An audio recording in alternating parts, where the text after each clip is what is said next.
सावरकर को लेकर हमलावर रहे राहुल गांधी को शरद पवार ने खरी खरी सुना दी।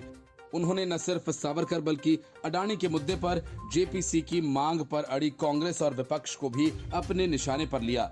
शरद पवार ने साफ कहा कि सावरकर कोई राष्ट्रीय मुद्दा नहीं है। उन्होंने कहा कि सेल्यूलर जेल में उनके कारावास को भुलाया नहीं जा सकता।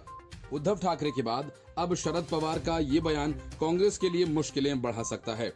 शरद पवार ने कहा कि सावरकर ने कई प्रगतिशील बातें कही हैं।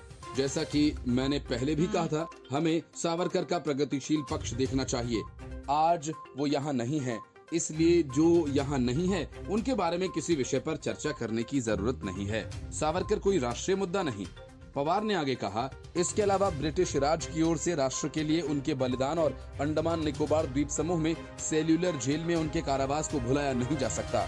इसके अलावा अडानी मामले की जांच पर भी शरद पवार ने अलग रुख रखा।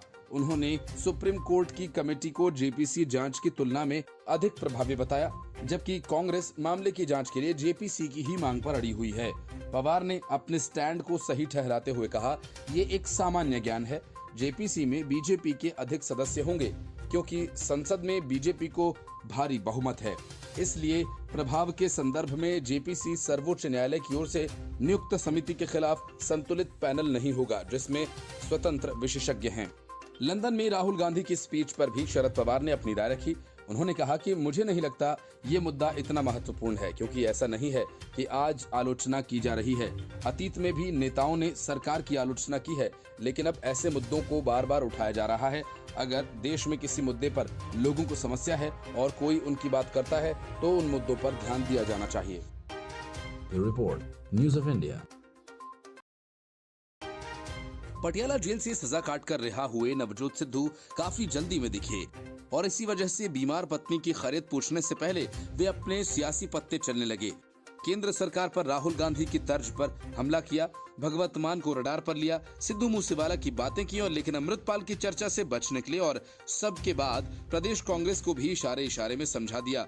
नवजोत सिंह सिद्धू ने जिस अंदाज में कैप्टन अमरिंदर सिंह के खिलाफ मोर्चा खोला था, उसी अंदाज में फिर बयान दे डाले।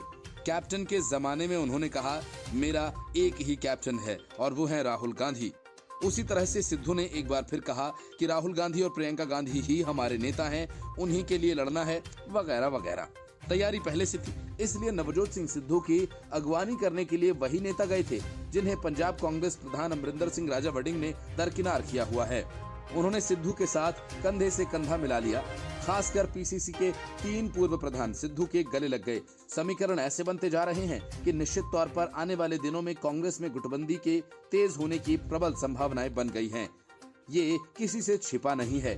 जितने दिन नवजोत सिंह सिद्धू पटियाला जेल में बंद थे, उनसे पंजाब प्रदेश कांग्रेस कमेटी के 3 पूर्व प्रधान महेंद्र सिंह केपी, बीबी राजेंद्र कौर पट्टल, शमशेर सिंह दुलों लगातार मुलाकात करते रहे हैं। सिद्धू ने इन्हीं नेताओं के साथ लगातार अपनी आगामी रणनीति पर मंत्रणा की। दुलों राज्यसभा के सदस्य भी रह चुके हैं और अब की बार कांग्रेस ने उन्हें संसद में नहीं भेजा है। वहीं पीसीसी के पूर्व प्रधान मोहिंदर सिंह केपी को 2022 में विधानसभा तक का टिकट नहीं दिया गया। उनका टिकट काटकर एक ऐसे नेता को टिकट दिया गया जिन्होंने चंद महीने पहले कांग्रेस ज्वाइन की थी। बीबी राजेंद्र कौर पट्टल पंजाब की सीएम भी रह चुकी हैं और राजा वडिंग ने उनको तवज्जो नहीं दी। अमृतसर से सांसद गुरजीत सिंह औजला भी सिद्धू को लेने के लिए जेल के बाहर पहुंचे। गुरजीत औजला को मौजूदा संगठन में अधिक भाव नहीं दिया जा रहा। सिद्धू के साथ एक ऐसे कांग्रेस के बुजुर्ग नेताओं का धड़ा जुड़ गया है जिनके पास संगठन से लेकर सरकार तक का तजुर्बा है। सिद्धू ने पंजाब सरकार पर निशाना साधते हुए कहा, मैं भगवंत मान से पूछना चाहता हूं, तुमने पंजाब के लोगों को बेवकूफ बनाया, अखबारी मुख्यमंत्री बनकर रह गए हो। सिद्धू एक मरवा दिया, 2 और मरवा। सारे बॉर्डर पर बीएसएफ खड़ी है, इसके लिए केंद्र भी उतनी ही जिम्मेदार है। सिद्धू ने पंजाब सरकार पर निशाना साधते हुए कहा कि जब भी तानाशाही हुई है, एक क्रांति आई है। मैं कहता हूं कि क्रांति का नाम है राहुल गांधी। सिद्धू ने कहा कि आज लोकतंत्र बेड़ियों में है। पंजाब देश की ढाल है और इसको तोड़ने का प्रयास हो रहा है। पंजाब में प्रेसिडेंशियल रूल लगाने की कोशिश हो रही है। सिद्धू ने आरोप लगाया, पहले लॉ एंड ऑर्डर की प्रॉब्लम को क्रिएट किया जाता है, उसके बाद कहते हैं कि हमने शांत कर दिया। Report, news of India. Amit Shah ने नवादा की रैली में नीतीश कुमार को दिन में तारे दिखा दिए। उनके तेवरों से बिहार की सियासत में खलबली मचना तय है। नालंदा और सासाराम की रैली हिंसा की वजह से रद्द किए जाने के बाद नवादा में अमित शाह ने नीतीश कुमार पर शब्दों के शोले बरसाए। उन्होंने कहा कि जिस तरह से भीड़ उमड़ी है उससे यह पता चलता है कि बिहार में फिर से बीजेपी को सफलता मिलेगी। उन्होंने कहा कि बिहार में आज जो व्यवस्था बनी है उससे सभी परिचित हैं। अमित शाह ने कहा कि जिस सरकार में जंगल राज के प्रणेता आरजेडी शामिल हैं, उस शासन में बिहार में शांति नहीं ला जा सकती। अब नीतीश कुमार के लिए बीजेपी के दरवाजे हमेशा के लिए बंद हो चुके हैं। नीतीश कुमार सरकार को वादा खिलाफी करने वाली सरकार बताते हुए अमित शाह ने कहा कि 2024 में होने वाले बिहार की सभी 40 सीटों पर बीजेपी को जीत दिलाएंगे। फिर 2025 के विधानसभा चुनाव में बिहार में बीजेपी को पूर्ण बहुमत दिलाएंगे। उसके बाद दंगा करने वालों को उल्टा लटका कर सीधा करने का काम किया जाएगा। इससे पहले बीजेपी के वरिष्ठ नेता और सांसद सुशील कुमार मोदी ने सभा को संबोधित किया। उन्होंने कहा कि सासाराम में भी अमित शाह की सभा होने वाली थी, लेकिन अभी जानबूझकर वहां दंगा करा दिया गया, जिसके कारण सभा को स्थगित करना पड़ा।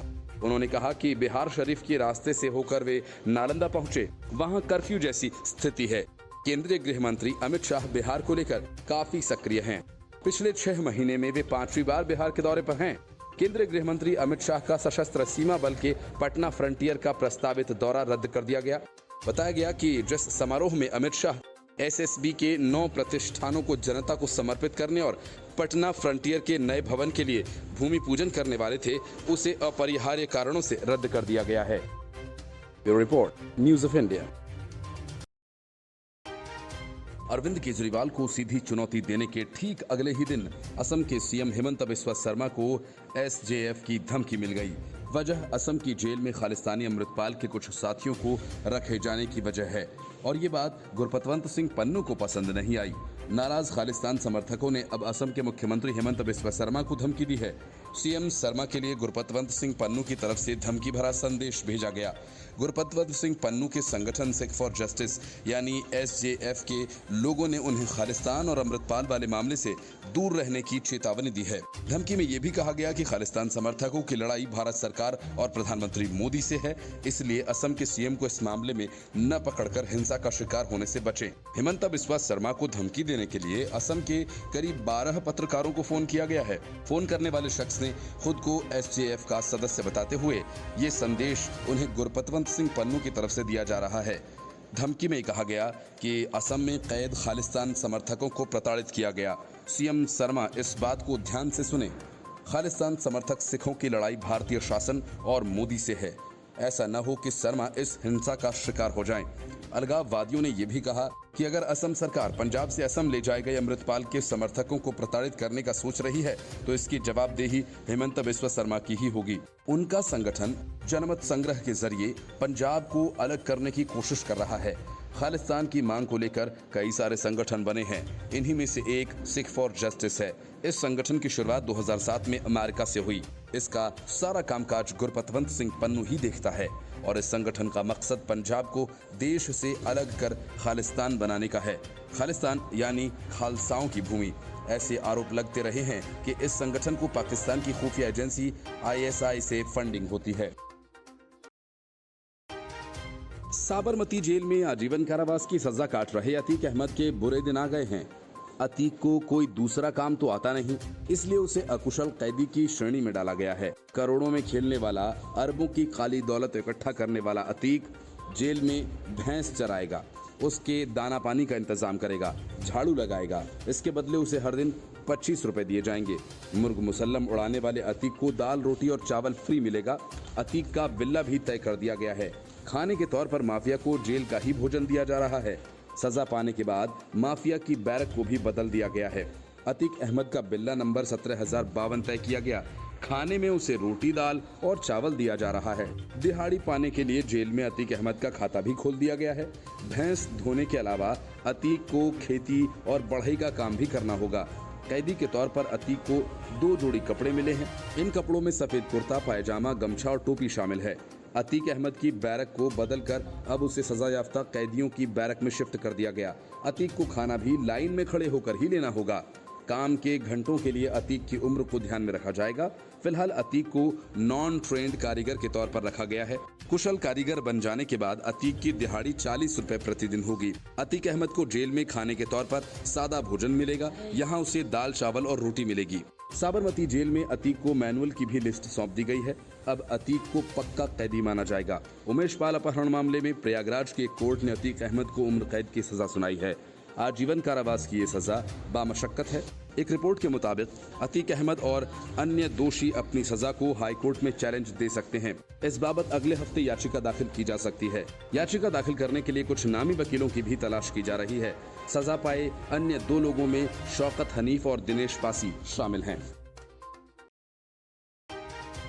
दिल्ली शराब घोटाला मामले में सिर्फ मनीष सिसोदिया ही नहीं बल्कि अरविंद केजरीवाल और भगवंत मान भी शामिल हैं और आम आदमी पार्टी के इन नेताओं के पास भ्रष्टाचार की बड़ी डिग्री है जिसे अरविंद केजरीवाल छुपाते फिर रहे हैं। सिसोदिया की जमानत याचिका खारिज करने के दौरान दिल्ली की एक अदालत द्वारा की गई टिप्पणियों का हवाला देते हुए भाजपा के राष्ट्रीय प्रवक्ता शहजाद पूनावाला ने दावा किया कि उन्होंने केजरीवाल और मान की भ्रष्टाचार की डिग्रियों का पर्दाफाश किया। भाजपा ने अरविंद केजरीवाल पर एक बार फिर से प्रधानमंत्री नरेंद्र मोदी की डिग्रियों का विवरण मांगने का हमला बोला। भाजपा नेता ने प्रेस वार्ता कर सीएम केजरीवाल पर लोगों का मनीष सिसोदिया की जमानत याचिका खारिज होने के मुद्दे से लोगों को ध्यान भटकाने का आरोप लगाया। भाजपा के राष्ट्रीय प्रवक्ता शहजाद पूनावाला ने केजरीवाल पर हमला करते हुए कहा कि दिल्ली के सीएम की पीएम की डिग्री की जानकारी मांगने की आड़ में आम आदमी पार्टी के भ्रष्टाचार से लोगों को भटकाना चाहते हैं क्योंकि एक अदालत ने उनके नेता मनीष सिसोदिया की जमानत याचिका को खारिज कर दिया है। पूनावाला ने आरोप लगाया कि इस दर्जे की राजनीतिक मुद्दों को भटकाने का ये एक बहाना है। असली मंशा मनीष और केजरीवाल के भ्रष्टाचारों को छिपाने की है।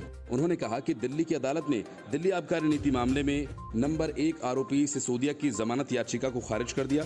केजरीवाल और मनीष सिसोदिया के भ्रष्टाचार की डिग्री की पोल खुलकर सामने आ गई। पूनावाला ने मुख्यमंत्री केजरीवाल को कट्टर ईमानदार बताते हुए कटाक्ष कर आगे कहा कि आम आदमी पार्टी के नेताओं ने बार बार ये दावा किया कि तलाशी के दौरान जांच एजेंसीज को सिसोदिया के अलावा कुछ भी नहीं मिला, लेकिन पूनावाला के अनुसार जांच एजेंसीज को उनके आवास से 100 करोड़ रुपए मिले।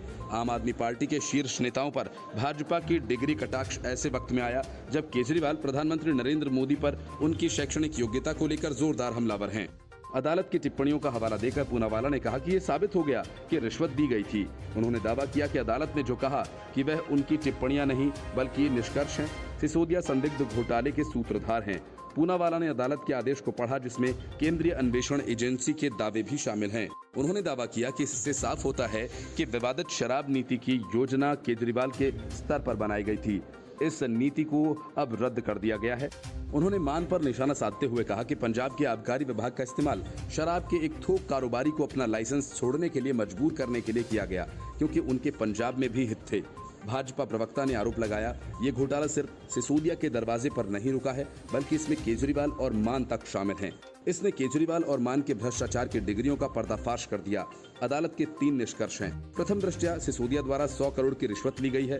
शराब घोटाला किसी एक व्यक्ति का नहीं बल्कि संस्थागत है। जांच में बाधा पहुंचाई जा रही है।